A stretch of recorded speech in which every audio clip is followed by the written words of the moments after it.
Today's podcast is sponsored by lighthousepowerbusiness.com. June 7th, Edwin Louis Cole. If you want to be successful in life, start by being Christ-like at home. In the late 70s, Edwin Louis Cole called his employee Tom into his office. Tom had been blessed with intelligence, talent, and the expertise to succeed, and Cole had decided to fire him. Tom was an executive at the Christian TV station Cole managed, desperately wanting to serve God. But everything he touched turned to failure. Tom had pastored 2 churches and failed in a business position, failed as an associate pastor, and now at the television station, his job was to produce results, and he had failed. When Tom got fired, he wasn't surprised. His career had spiraled downward as surely as if it had been flushed, and he didn't know why. His spiritual life was no better. For some mysterious reason, prayer had become very difficult for him. God didn't speak to him, didn't seem to answer his prayers, and now Tom only prayed in public when someone else called upon him to do it. Cole desperately wanted to help Tom break free from this pattern of failure, but he couldn't understand the problem. Tom was the son and grandson of 2 famous ministers, a good man who had dedicated his life to serving God. He should have been successful. A few days later, Tom invited Cole and his wife Nancy over for dinner, and Tom's wife Sue served a wonderful meal. But when Cole complimented her on the meal, Tom said, "It sure is great to have you here for dinner tonight. Now we'll get a good meal for a change." Cole and Nancy exchanged nervous glances and kept eating. When Sue returned from the kitchen carrying refreshments, Cole complimented her on her outfit. But Tom said, "You know, my wife's from Arkansas. She only wore shoes because you're here." Sue blushed deeply and averted her eyes, but Tom wouldn't let up. As the meal went on, Tom's cruel jokes revealed that Sue had come from a vastly different background. Tom had been raised in the church, and Sue had had a promiscuous mother who had dragged her from town to town. As a teenager, Sue had turned over her life to Jesus, but like a lot of people, she never had any formal Bible education. But Tom had graduated from seminary, and Sue's lack of Bible knowledge frequently embarrassed him, especially at church. Cole watched this husband verbally shred his wife, and the reason for Tom's repeated failures became clear.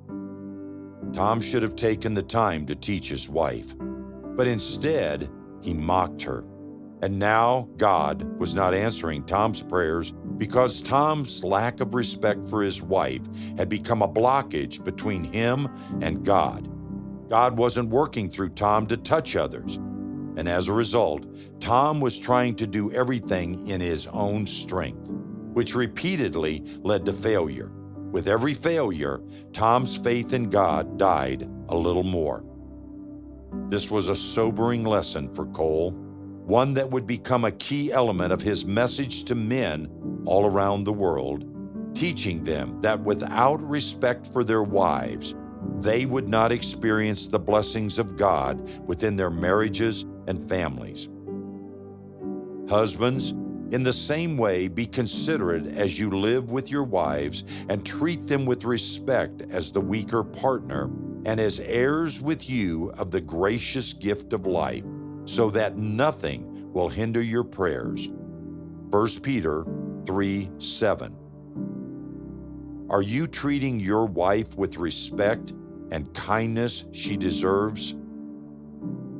If you want to be successful in life, start by being Christ-like at home.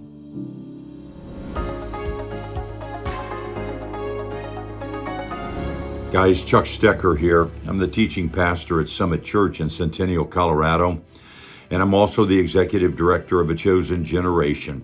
You know, June 7th, right now, Edwin Louis Cole, very important message from me. I had the privilege of meeting and speaking on the same platform with Dr. Cole, on several occasions, his son, my age, a great friend, and carries on the legacy of his father. But this story here goes to the fact that, if you're going to be successful in life, you should start by leading a Christian home. And it's the story of how the man treated his wife. And I had to really think about this because a very dear friend, mentor, she's in heaven right now, but about 30 years ago, took me to task, not because I wasn't being dishonoring to my wife, but I was making jokes that were not honoring. And sometimes we think about this, and guys, you hear this story here, and you think, well, I don't dishonor my wife, or I don't dishonor my kids, but do you make jokes about them that are not honoring? I remember, and I had to break this. My father was adopted. His jokes always, there was someone that the joke was directed at. I picked it up. I did it for a long time. I still have a chance of falling into that periodically. And so I really ask you the question for your home, starting there. It's not that you're dishonoring your wife or dishonoring your children, and that's so very important because that's what it teaches them. But are you making jokes? Are you speaking of them in ways that's not totally honoring? That's really the issue, I think, for a lot of Christian men. And I would ask you to examine that because I had to examine myself. Very grateful for Dr. Cole, very grateful for God's ministry in and through this man. Powerful lessons just for me. And I kind of leave with this. How we honor our own family, our wife and our kids is far more important than how we honor others and think we honor Jesus. Because if we don't get that one right at home, we're not going to get it right anyplace else. God bless you. Today's podcast is sponsored by lighthousepowerbusiness.com. Get your free strategy session valued at $1,000. Get expert advice and take your business to the next level. Visit lighthousepowerbusiness.com to schedule your session today.